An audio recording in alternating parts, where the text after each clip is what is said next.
پہلے کی آیت میں بیان فرمایا تھا کہ نبی صلی اللہ علیہ وسلم اپنی امت کے لیے کتنے فکر مند ہے، اور خاص طور سے اللہ کے رسول صلی اللہ علیہ وسلم کو یہ غم جو لاحق ہوا تھا کہ سورہ کہف کے اترنے میں کچھ تاخیر ہوئی، تقریباً 15 دنوں کا وقت لگ گیا، تو اس وجہ سے اللہ کے رسول صلی اللہ علیہ وسلم اور بھی زیادہ غم میں رہنے لگے کہ یہ لوگ جھٹلا رہے ہیں۔ تو اللہ تعالیٰ نے اسی کو بیان فرمایا ہے، اور پھر اللہ تعالیٰ نے اس کے بعد میں دنیا کی حقیقت بیان فرمائی، یعنی کہ ایک طرح سے وہ جو واقعہ ہے، جو کہف کا واقعہ ہے، ان نوجوانوں کا واقعہ ہے جن کے بارے میں مشرکوں نے سوال کیا تھا، اس کا جواب دینے سے پہلے اللہ تبارک و تعالیٰ نے پہلے یہ تمہید باندھی کہ اپنی تعریف کی، پھر نبی صلی اللہ علیہ وسلم کے بارے میں بیان فرمایا، پھر دنیا کی حقیقت بیان کی، اور اس کے بعد میں اللہ تبارک و تعالیٰ نے سوال کا جواب دیا۔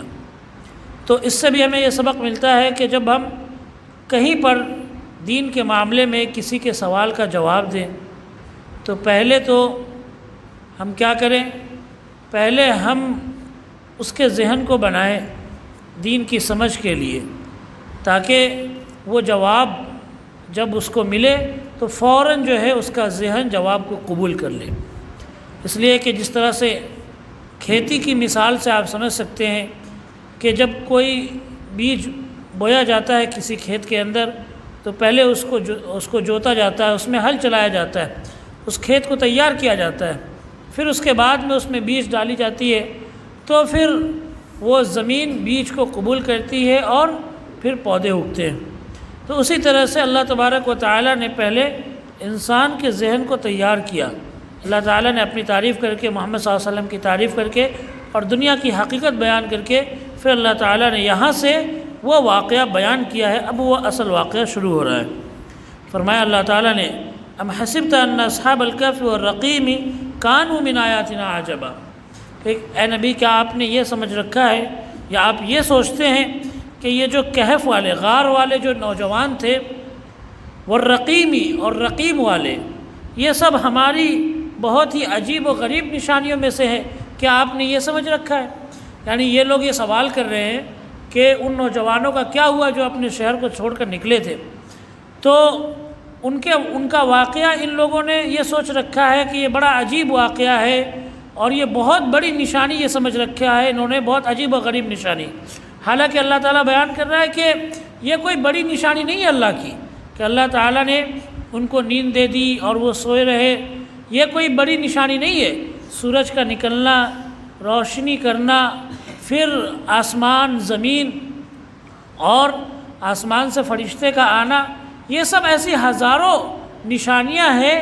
جو بڑی عجیب و غریب ہے، اور اس واقعے سے کہیں بھی زیادہ عجیب و غریب ہے۔ تو اللہ تبارک و تعالیٰ کی قدرت اتنی بڑی ہے کہ اللہ کی قدرت کے مقابلے میں یہ واقعہ تو کچھ بھی نہیں ہے جن کے بارے میں مشرکین سوال کر رہے ہیں، اور یہ سوچ رہے ہیں کہ یہ بہت بڑی بات ہے اس لیے یہ پوچھ رہے ہیں۔ تو اللہ نے کہا کہ یہ کوئی بڑی نشانی نہیں ہے اللہ کے نزدیک۔ اللہ تبارک و تعالیٰ جس کو چاہے سلا دیتا ہے، اور کبھی انسان کو رات میں سلاتا ہے، صبح میں اٹھا دیتا ہے، اور اللہ چاہے تو اسی انسان کو پھر سلا دے اور اس کو سالوں تک، ہزاروں سال تک اللہ تبارک و تعالیٰ سلائے رکھے، پھر اس کو اٹھائے۔ یہ اللہ کی قدرت کی بات ہے، کوئی بڑی نشانی نہیں ہے۔ اب آگے اللہ تعالیٰ نے بیان فرمایا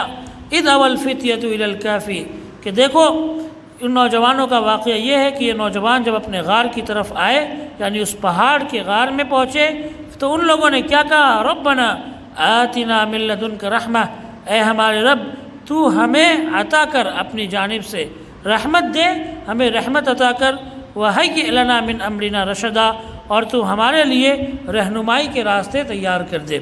رہنمائی کے راستے ہمارے لیے، ہمارے معاملے میں تو بنا دے، تیار کر دے۔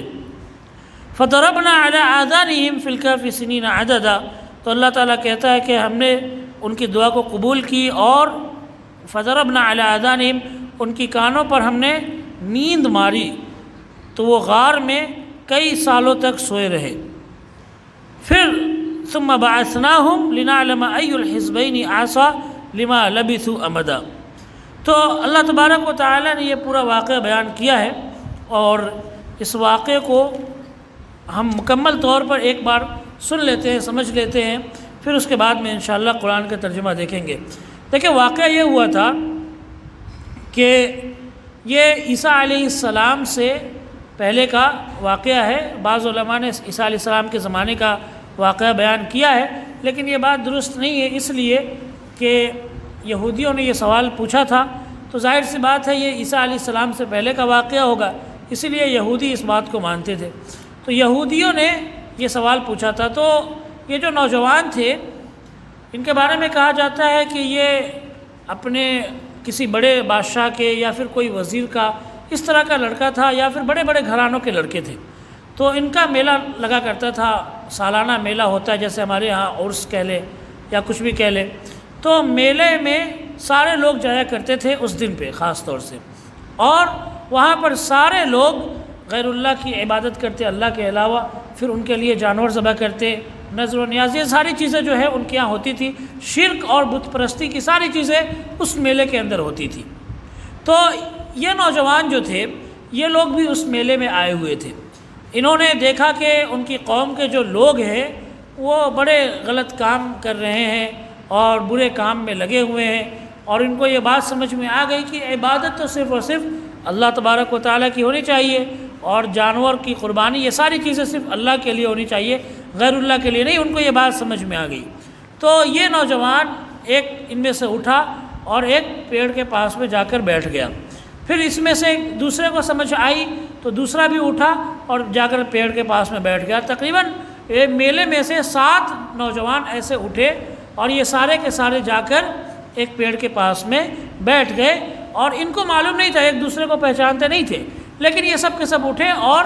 وہاں جا کر بیٹھ گئے۔ اس کے بعد بھی انہوں نے آپس میں باتیں کرنا شروع کی کہ کیا معاملہ ہے۔ ایک نے کہا کہ یہ جو بت پرستی ہے، جو غلط کام ہو رہا ہے، اس کو میں چھوڑ کر آیا ہوں۔ تو سب لوگوں نے کہا کہ ہم بھی جو ہے اسی چیز کی وجہ سے یہاں پر جمع ہوئے ہیں۔ دیکھیں انسان جو ہے، انسان کی اصل روح ہے، ہم سب جانتے ہیں، اور اللہ کے رسول صلی اللہ علیہ وسلم نے فرمایا کہ جو روح جو ہے ایک لشکر تھی، ایک جگہ پر جمع تھی روح، یا ابھی بھی روح کی ایک دنیا ہے۔ انسان 3 دنیا سے گزرتا ہے، ایک تو عالم ارواح ہے، روح کی دنیا ہے، اس دنیا سے آنے سے پہلے ایک روح کی دنیا ہے جہاں پر ساری روحیں اکٹھا ہے، ساری روح جمع ہے، اور پھر اس کے بعد میں انسان کی یہ دنیا کی زندگی ہے، اور پھر اس کے بعد میں آخرت کی زندگی آئے گی۔ تو روح کی جو دنیا ہے وہاں پر اللہ کے رسول صلی اللہ علیہ وسلم نے فرمایا کہ جو بھی روح آپس میں اکٹھا ہوتی ہے، جمع ہوتی ہے، وہ دنیا میں آ کر بھی ایک دوسرے سے روح مل جاتی ہے، یا پھر انسان ایک دوسرے سے مل جاتا ہے۔ یہاں پہ ہم دنیا کے اندر ہم لوگ یہاں پر مل کر بیٹھے ہوئے ہیں، اس کا مطلب ہے کہ روح کی جو دنیا ہے وہاں پر بھی ہم سب ایک رہے ہوں گے، ایک ساتھ میں اکٹھا ہوں گے، ایک ساتھ میں جمع ہوں گے۔ اور فرمایا اللہ کے رسول صلی اللہ علیہ وسلم نے کہ جو الگ ہوتے ہیں وہ اس وجہ سے کہ روح کی دنیا میں بھی یہ لوگ الگ ہوتے ہیں، یا پھر روح کی دنیا میں بھی ان کی آپس کے اندر کوئی پریشانی ہوتی ہے۔ بہت سارے لوگ آپ کو ایسے ملتے ہوں گے چلتے چلتے آپ کو سڑکوں پر یا پھر کہیں الگ دوسرے شہروں میں، جن کے بارے میں آپ کے دماغ میں یہ خیال آتا ہوگا کہ اس کو میں نے کہیں دیکھا ہے۔ اس کو دیکھتے ہی اچانک ایک دل کے اندر جو ہے اس کے بارے میں محبت بیٹھ جاتی ہے، تو اس کو انسان کو لگتا ہے کہ اس کو میں نے کہیں دیکھا ہے، حالانکہ کہیں نہیں دیکھا ہوتا اس کو، لیکن ایسا لگتا ہے۔ کیوں لگتا ہے؟ اس لیے کہ روح کی دنیا میں وہ ایک ساتھ رہتے ہیں، ایک ساتھ رہ چکے ہیں، روح کی دنیا میں ایک جگہ رہ چکے ہیں۔ اور یہ بخاری شریف کی حدیث ہے، الارواح جنود مجندہ، کہ روح جو ہے یہ سب کے سب ایک جگہ جمع ہیں۔ تو یہاں پر یہ جو سارے لوگ اکٹھا ہوئے، اس کا مطلب یہی ہے کہ روح کی دنیا میں یہ سارے لوگ 7 لوگ جو تھے یہ لوگ بھی روح کی دنیا میں اکٹھے ہوئے ہوں گے۔ تو یہ لوگ ایک پیڑ کے نیچے آ کر جمع ہو گئے، اکٹھے ہو گئے، اور اس کے بعد میں یہ لوگ آپس میں پھر مل گئے، اور انہوں نے مل کر پھر اپنا ایک عبادت خانہ بنایا، ایک مسجد بنائی جس میں وہ اللہ کی عبادت کیا کرتے تھے اور شرک سے بچا کرتے تھے۔ آہستہ آہستہ بات پھیلی، لوگوں میں یہ بات پھیلی، اور پھر انہوں نے جب دعوت کا کام شروع کیا تو یہ بات جو بادشاہ تھا اس وقت کا، اس تک یہ خبر پہنچی۔ بادشاہ جو تھا بہت ظالم تھا، اور اس نے جو ہے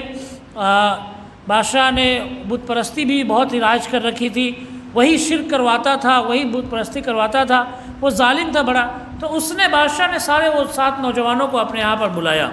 اور ان کے بارے میں پوچھا، تو انہوں نے بالکل صاف کھڑے ہو کر، اللہ تعالیٰ نے اس کو بیان کیا ہے قرآن کے اندر کہ صاف کھڑے ہو کر بادشاہ کے سامنے انہوں نے کہہ دیا کہ ہاں ہم اللہ تبارک و تعالیٰ کی عبادت کرتے ہیں، غیر اللہ کی عبادت نہیں کرتے۔ اب یہاں پر یہ لوگ رہے، بادشاہ جو ہے، بادشاہ نے ان کو کہا کہ دیکھو تم اپنے معاملے پر غور کر لو، میں تمہیں کچھ دن کا وقت دیتا ہوں، مہلت دیتا ہوں، غور کر لو اور تم اپنے دین سے پھر جاؤ، ورنہ پھر تمہاری سزا بہت سخت ملے گی تم کو۔ تو اس کے بعد میں یہ سارے لوگ یہاں سے محل سے نکلے اور کچھ دور جا کر پہاڑ کا جو کھو ہوتا ہے یا کیو کہیں، غار کہیں، اس میں یہ لوگ جا کر تھوڑی دیر بیٹھے اور بیٹھ کر انہوں نے آپس میں باتیں کرنا شروع کی کہ کیا کیا جائے، اور انہوں نے پھر اللہ تبارک و تعالیٰ سے دعا کی کہ اللہ تعالیٰ ہماری مدد فرما اس معاملے میں۔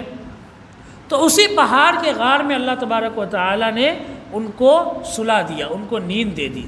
اور وہ پھر اللہ تعالیٰ نے اس کو بیان کیا ہے، آگے پورا واقعہ ہے کتنے سالوں تک سلایا۔ ان کے ساتھ میں ایک کتا بھی تھا ان کا، جس کو بھی اس کے بارے میں بھی اللہ تبارک و تعالیٰ نے قرآن پاک کے اندر بیان فرمایا ہے، اور اس کتے کا واقعہ بھی ہے، اور پھر ان نوجوانوں کا واقعہ بھی ہے کہ وہ نوجوان کس طرح سے اتنے سالوں تک سوتے رہے، اور اس کے بعد میں یہ لوگ جگے تو ایسا ان کو محسوس ہو رہا تھا کہ وہ کچھ دیر ہی سوئے ہیں، دن کے کچھ حصے میں یا پھر رات میں سوئے، صبح میں اٹھ گئے، ایسا ان کو محسوس ہو رہا تھا، حالانکہ کئی سو سال گزر گئے تھے۔ تو اللہ تبارک و تعالیٰ نے اسی کو بیان فرمایا ہے، فَضَرَبْنَا عَلَىٰ آذَانِهِمْ فِي الْكَهْفِ سِنِينَ عَدَدًا، کہ اللہ تبارک و تعالیٰ نے ان کی کانوں پر کیا کر دیا، نیند کو ڈال دیا، اور پھر وہ جو ہے غار کے اندر کئی سالوں تک سوتے رہے، اور اس کے بعد میں اللہ تعالیٰ نے پورا واقعہ بیان فرمایا ہے۔ اللہ تعالیٰ سے دعا ہے کہ اللہ ہم سب کو کہنے سے زیادہ عمل کرنے کی توفیق عطا فرمائے۔ وآخر دعوانا الحمدللہ رب العالمین و